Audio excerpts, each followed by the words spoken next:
Kedengeran Mas, suara saya Mas? Bentar. Ya, oke. Oke, sip. Sip. Selamat pagi Mas Agung. Pagi, Mas Edi.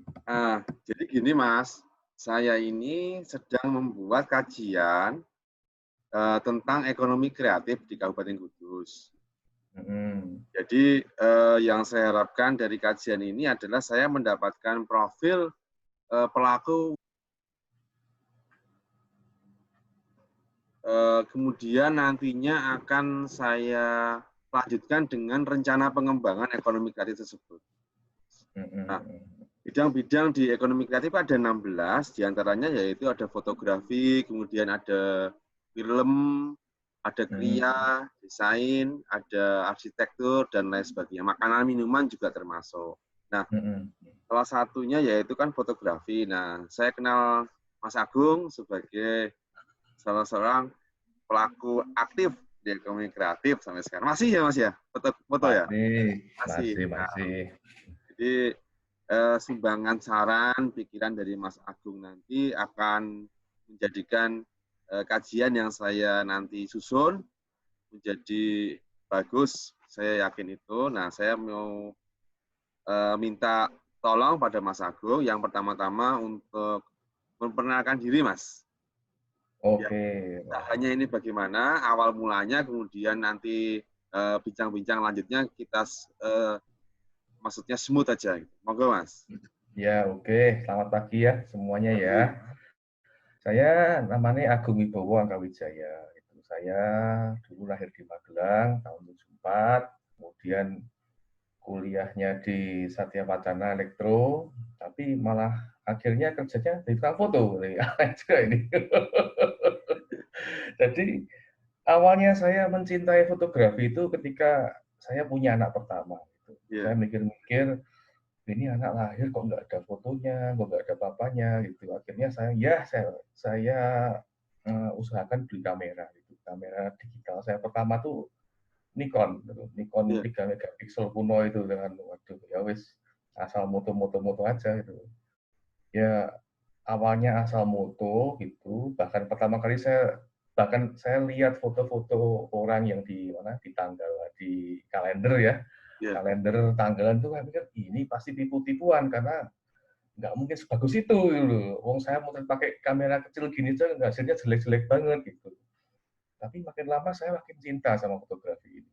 Saya coba foto-foto, kebetulan saya juga sering tanya-tanya sama temen, saya tunjukin foto-foto saya. Dia selalu bilang gini, Mas, itu karena itu lensa apa? Itu foto bagus menurut jenengan. Menurut orang lain jelek, Mas. Aduh, langsung saya down. Lalu saya ngawur aja tanya, lah yang bagus seperti apa? Itu dia tunjukin narasumber dia ini loh, Mas, seperti ini. Saya kaget betapa itu langit dan bumi dengan foto-foto saya.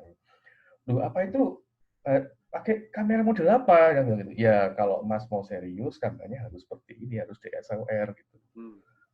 Dulu memang DSLR ya dulu ya, nggak kayak sekarang banyak pilihan, ada HP, ada mirrorless, ada DSLR gitu. Akhirnya saya belilah DSLR gitu. Tapi sebelumnya saya pinjam dulu sama keluarga saya, ada paman Tahun saya. berapa itu Mas kira-kira Mas? Anak saya lahir itu 2002 berarti. 2002. Oh, udah cukup 2002 lama itu. juga berarti. Iya, itu awalnya itu saya pinjam Nikon Nikon D40 itu. Wah, kuno banget. D40 atau D60 kalau nggak salah. D60 saya foto-foto, saya kok merasa bahwa ini menarik gitu. Akhirnya saya putuskan beli Canon karena dulu saya nggak kuat beli Nikon. Nikon mahal banget dulu. Saya beli 1000D dulu. Saya beli 1000D, foto, akhirnya saya jatuh cinta. Di awalnya saya coba semua genre foto. Saya coba foto makro, coba foto orang, coba foto pemandangan. Akhirnya saya paling senang ke foto pemandangan. Nah, akhirnya saya mulai menekuni, lelah saya juga dulu kerja di sebuah perusahaan itu saya juga sering jalan-jalan keluar itu ya cocok berarti ini ke landscape ini. Nah, itu akhirnya saya sukanya ke landscape gitu. Nah, kebetulan ini belum serius jadi belum serius jadi sumber penghasilan ya gitu ya. Ya. Atau ada temen yang gini, aku mau fotoin keluargaku gitu. Loh, saya kan juga bingung. Wong saya juga belum pernah foto-foto orang gitu, apalagi foto model kayak studio gitu. Akhirnya saya ya lihat-lihat buku gitu, saya beranikan beli beberapa alat untuk foto studio, saya foto, orangnya seneng. Akhirnya ya saya kecanduan nih, wah ini uangnya juga enak uangnya nih, kayak gitu. Nah, kebetulan juga di saat itu, beberapa teman juga ngerti saya hobi foto-foto. Aku mau difotoin dong, saya punya usaha gini. Nah, lama-lama gayung bersambut ya. Tak pikir-pikir, wah kok enak ini ya. Waktunya fleksibel, kemudian juga hasilnya juga tidak mengecewakan gitu. Lagi pula juga nggak stressing sama sekali. Ya udah saya terjun ke fotografi gitu. Akhirnya tahun 2010 saya resign dari kerjaan saya, lalu saya full di sini gitu. Nah, dalam perjalanannya saya juga ngerti ini bahwa fotografi ini banyak yang terjun kan, banyak orang yang baru masuk gitu, anak baru punya kamera, foto-foto gitu. Akhirnya saya merasa bahwa ini kita harus punya sebuah spesialisasi nih gitu. Nggak bisa kita semua dikebuk sama gitu. Akhirnya saya putuskan saya ngambil spesialisasi di landscape, di still fotografi, dan saya jualnya di stock fotografi, itu yang utama sampai sekarang. Jadi itu Mas Edi perjalanan saya. Oke, saya mau tanya ya Mas. Ini untuk panjenengan sendiri punya misalnya tim atau karyawan Mas? Tidak ada. Tidak ada. Tidak ada. Berarti single factor ya Mas ya? Single factor. Jadi gini, fotografi itu sebenarnya kita bisa garap sendiri. Bisa garap sendiri, kita jaga mutunya. Kebetulan saya memang agak kikrik sama mutu ya. Salah exposure saya marahin. Dulu saya pernah sekali dua kali saya ada kayak tim gitu ya, karena kan saya nggak ada sebuah wedding gitu, yang cukup gede itu karena juga klien saya VIP gitu. Nah, saya lihat juga ya memang saya itu rodok perfeksionis ya, jadi kurang dikit saya semprot orangnya gitu. Ya akhirnya saya pikir, wah enak sana gini ya nggak bisa dong. Gitu. Masa saya harus mengcopy saya sendiri, dan kebetulan orang-orang juga tahunya, ya sing pinter-pinter kamu gitu. Waduh, ya susah dong sana gini. Akhirnya ya udah, kalau gitu saya akan usahakan bahwa yang kerja saya. Gitu. Timnya saya suruh latihan dulu aja timnya gitu. Oh gitu, iya. Jadi sampai sekarang saya nggak punya tim. Tim saya yang utama paling ya istri saya gitu. Saya merangkap, dia merangkap tukang foto. Ya suka fotografi juga istri Mas ya? Oh suka, kebetulan istri saya senang fotografi dan fotonya juga bagus-bagus fotonya. Oh klub juga berarti ya? Klub duet yang bagus gitu. Jadi kita pas traveling ya kadang setirnya gantian gitu. Dia bawa kamera kedua, saya bawa wide, dia bawa yang tele. Seperti itulah. Ya cocok. Klub berarti. Cocok dong. Iya gitu Mas. Gini Mas, saya mau tanya. Sumber dana dari pertama kali panjenengan ini memulai usaha itu dari mana Mas? Kan alat fotografi kan tidak murah. Bagaimana untuk pengembangan industri fotografi di Kudus ini kira-kira butuh dana berapa, dan kira-kira kalau panjenengan pengalamannya gimana? Gini Mas Edi, dulu memang saya menganggarkan bahwa ada uang katakan sekian juta untuk fotografi itu. Lalu saya modelnya pakai kartu kredit gitu. Saya utang di situ, tapi saya ya? Utang di bank? Enggak, pakai kartu kredit. Oh, kartu kredit. Ya, saya belinya pakai kartu kredit semuanya. Kalau saya pastikan saya nyicil nggak telat, jadi saya nggak kena bunga. Katakan dulu kan ada itu BC apa Mega ya? Mega dibagi 12 loh, Mas. Ya, itu adalah kemudian saya juga ada ini fasilitas dari BCA juga lumayan tuh, dibagi 12 kalau nggak salah dulu saya belinya. Jadi tenang aja, saya beli 1.000 dulu 6,5 juta kalau nggak salah. Dibagi 12 ya sekitar 500 ribuan ya. Iya langsung ya kira-kira. 500 ribuan tahun 2002 itu saya bayar pakai UMR. Jadi UMR saya nggak saya pakai apa-apa, suruh saya bayarkan itu. Oh, gitu. Jadi itu nggak kerasa sama sekali sih di awalnya Mas gitu. Lalu penambahan alatnya ya saya beli dari hasilnya itu. Jadi hasilnya itu nggak saya makan, tapi saya simpen, saya invest ulang untuk ini. Beli lampu, beli lensa, seperti itu. Jadi saya dulu modalnya seperti itu, Mas Edi. I see. Terus gini Mas, apa namanya? Ini tadi masalah stok fotografi Mas ya. Jadi kan sekarang ini kan salah satu, bukan salah satu ya, banyak usaha di Kudus itu terutama ya, itu gara-gara pandemi COVID ini akhirnya kan menurun Mas omsetnya. Nah, kalau panjenengan sendiri omset di stok fotografi itu gimana Mas? Tetap? Gini, stok fotografi ini saya bagi dua. Jadi ada yang klien saya lokal Indonesia gitu. Jadi yang modelnya getok tular, kemudian kenal Om Agung, kenal saya hubungan dong, saya butuh foto gitu, kenal. Nah, itu stok itu untuk lokal ya. Lalu yang di luar negeri yang menggunakan agensi gitu. Iya. Yang luar negeri steady lah Mas ya. Steady ya. Berarti nggak terpengaruh pandemi ini, tetap bisa jalan terus ya? Wah, enggak. Yang kita harapkan. Syukurlah gitu Mas. Yang luar negeri nggak sama sekali nggak terpengaruh gitu. Tapi yang dalam negeri memang terpengaruh banget Mas. Iya. Rata-rata kan klien saya kan hotel ya. Hotel dia butuh dekorasi gitu. Ya. Kemudian pengusaha seperti pengusaha mebel barang dan mebel, kemudian barang-barang yang difoto kecil-kecil itu, mereka, aduh Mas, berat banget Mas tahun ini Mas gitu. Wah, kena banget nih kita. Kalau hotel malah, wah sudah Om, saya bikin free aja buat teman-teman medis, tenaga medis sudah gitu. Yang penting saya ikhlas diganti pasti sama yang kuasa bilang gitu. Jadi gitu Mas. Jadi kalau pasar kita lokal kena pasti gitu. Kalau pasar kita lokal kena ya. Kena pasti. Pasal kita pinter-pinter cari pasar di luar nggak kena gitu.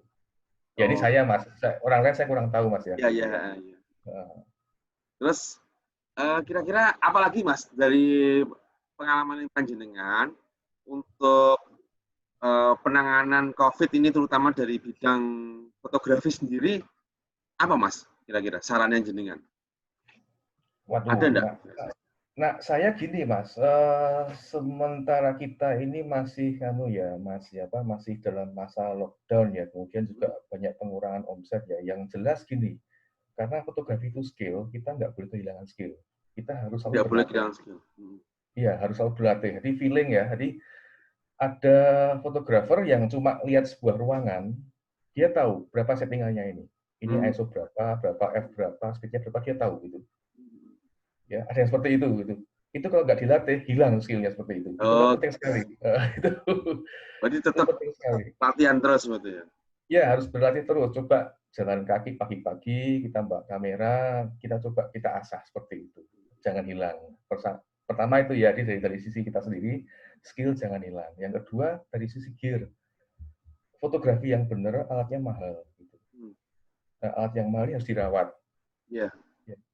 Nah, kalau nggak dirawat, rusak, jamuran, dan lain-lain. Berat itu. Nah, makanya kita harus benar merawat alatnya kita ini gitu. Dia disimpan di tempat yang benar, di dry box, kemudian baterai dicas terus, lensa dibersihin gitu, dibuka sekali-kali jemur gitu. Nah, supaya nanti saat kita ini udah running lagi, tidak kaget, loh kok mati, loh kok rusak. Nah, itu dia. Itu invest yang luar biasa itu adalah alat. Iya. Berat sekali gitu. Yang ketiga, jaga kesehatan. Karena fotografi rata-rata single factor ya. Kalau ada tim juga ada dia yang turun ke bawah sendiri kan. Kalau nanti kita keluar, ini gara-gara COVID kita di rumah terus nih, nggak pernah olahraga nih. Game aku loro kabeh awake lah. Nah, kita jaga kesehatan. Kebetulan kayak saya kemarin garap beberapa foto untuk stok itu yang untuk bunga-bunga itu, mungkin Mas bisa lihat di Facebook saya ya. Waduh Mas, awalnya loro kabeh Mas. Lama gak motret soalnya gitu. Lama gak motret, awalnya loro kabeh itulah. Jadi modal kita kerja ini supaya jangan hilang, itu kita harus coba pertahankan, itu aja Mas. Gitu. Oh gitu. Untuk ke depan itu dari usaha jenengan ini kira-kira mau berkembang ke arah mana Mas nantinya? Karena COVID ini tentu banyak perubahan paradigma ya. Satu, pasti traveling akan berkurang gitu. Traveling berkurang. Kedua, yang namanya saya lihat pertumbuhan ekonomi juga melambat, artinya nanti orang juga akan berusaha ngerem lagi fotografi ini. Saya rasa kok fotografi agak mundur beberapa hal ini ya. Dan juga sebelum COVID pun teman-teman fotografi sudah pada ngeluh ke saya semua, wah Pak Ki, banyak pemain-pemain baru yang nggak ngerti mutu, asal tembak aja seperti itu. Nah, saya berpikir bahwa pasarnya pasti tetap ada, gitu. Tapi kita harus bisa memetakan, bisa melihat dengan jeli customer ini mau ke arah mana gitu. Nah, kita mau ke arah customer yang level berapa, harga berapa, itu dia. Kita harus petakan itu semua. Jadi usaha kita semua cucuk gitu. Misalnya saya punya customer, ya jangan kita ngambil customer yang level-level bawah seperti itu. Kita ambil customer yang level atas dengan harga yang sesuai dengan budgetnya kita, dengan hasil yang kita harapkan. Saya pernah soalnya ada customer yang minta foto seperti ini bisa enggak gitu. Aku di fotonya gampang atau sebenarnya tahu gitu. Masalahnya bukan gitu, Om, dia minta gini. Ternyata di belakang itu ada spesifikasi yang gini. Wah, anak itu ya memang fotografer biasa nggak bisa gitu. Ya udah, akhirnya saya ambil, saya garap. Spek alatnya gitu ya dibutuhkan gitu apa gimana, Mas? Teknisnya, jadi gini, misalnya motret bis, kondisi sore, lampu-lampu nyala semua tanpa flare. Nah, itu dia. Nah, itu kan nggak sembarang orang bisa gitu. Kalau kita comot orang yang katakan fotografer yang baru motret juga nggak mungkin bisa. Kemudian fotografer yang seperti apa yang dibutuhkan, karena fotografer untuk barang-barang seperti itu bukan fotografer wedding gitu. Dan orang yang motret wedding bukan orang-orang yang seperti itu. Itu dia. Jadi kita harus bikin spesialisasi gitu. Nah, saya melihat bahwa setelah COVID ini orang akan semakin terspesialisasi ya. Kita mau bagaimana gitu. Saran saya, jangan kita ngambil tempat yang banyak semutnya. Gitu. Tempat yang banyak semutnya. Jangan mengambil madu yang banyak semutnya, tapi carilah madu lain dulu. Iya, semutnya sedikit, nah itu dia. Harus jeli-jeli seperti itu. Terus gini Mas, harapan jenengan ke depan, terutama pada pemerintah Kabupaten Kudus itu apa Mas? Di bidang fotografi terutama, atau juga mungkin di bidang ekonomi kreatif itu apa Mas? Nah, saya gini, satu ya, jadi Kudus ini ya mungkin juga beberapa banyak daerah di Indonesia ya. Indonesia tuh menangnya apa sih? Indonesia tuh menangnya adalah pariwisata sebenarnya. Daerahnya bagus, alamnya indah gitu. Tapi kita satu ya, kemudian kita tuh selalu misalnya gampangnya gini, kita mau private gitu. Kita mau private dikatakan di Gedung Banteng gitu misalnya seperti itu di atas itu. Ada orang datang, Mas, private di sini harganya segini Mas, 500.000. Waduh. Batal dong gitu loh. Itu satu ya, nggak ada tarif yang jelas. Itu tolong deh diperjelas gimana. Dan saya bandingkan sama yang di luar negeri ya, misalnya kita ke Singapura, Anda mau foto di Merlion, Mbak, lampu-lampu gila-gilaan pun nggak ada masalah kok. Selama ada yang komplain lodging komplain ke polisi nggak bakal diganggu gitu. Sedangkan di Indonesia kita bawa DSLR kemanapun ditanyai Mas mau foto apa. Bahkan saya dengar di Taman Bogor apa namanya itu? Budaya Bogor. Ah, itu dia Budaya Bogor. Kita mbak DSLR tuh ada tarifnya.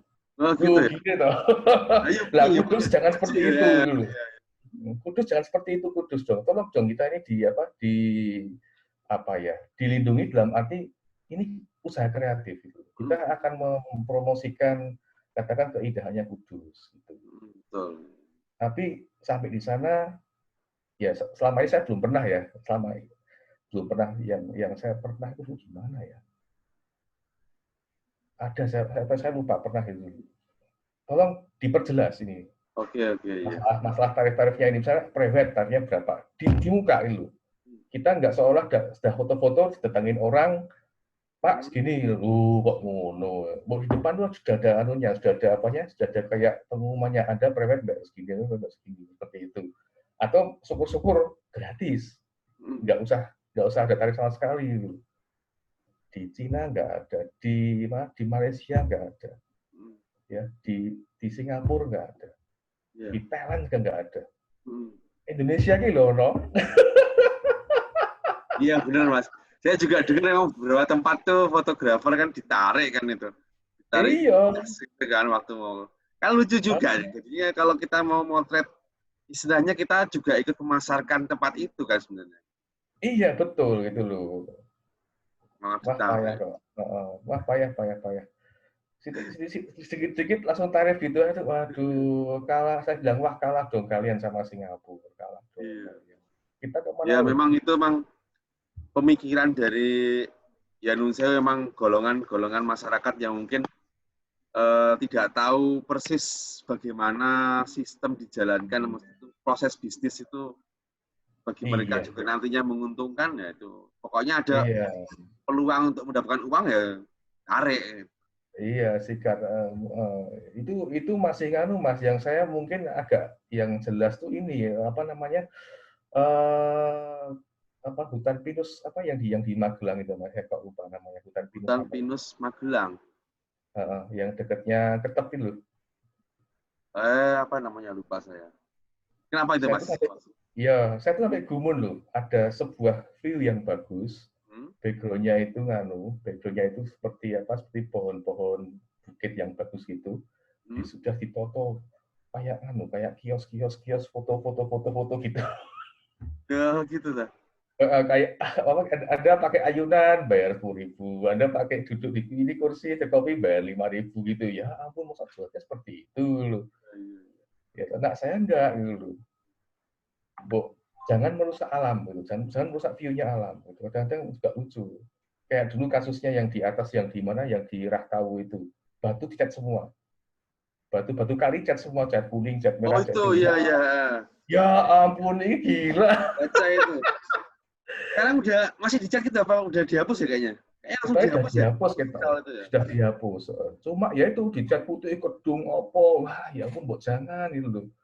Coba deh jalan-jalan kalau apa namanya ada waktu jalan-jalan kemana untuk view-view yang alam itu hampir-hampir nggak ada gangguan itu.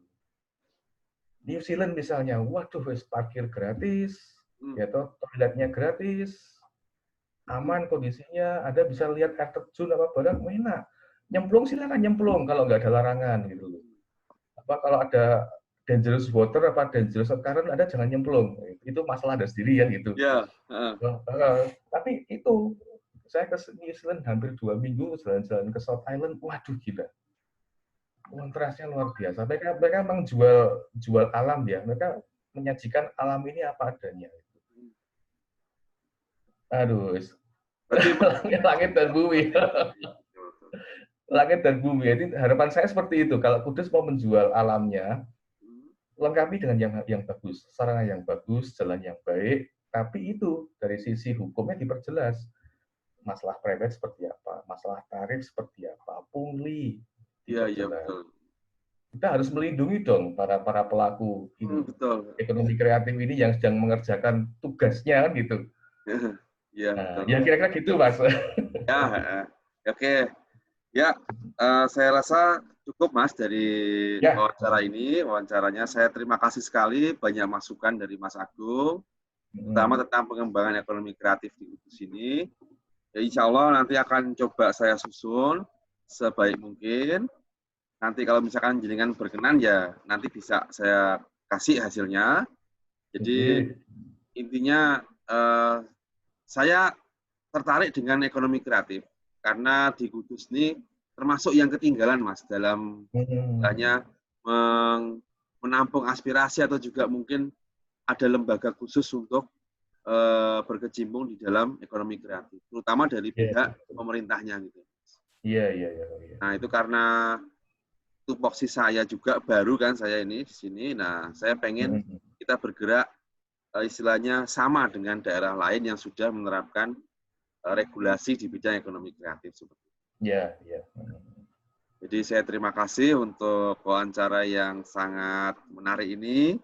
Pagi ini saya doakan semoga Mas Agung terus sukses, sehat, dan juga tetap istilahnya tambah mantap usahanya.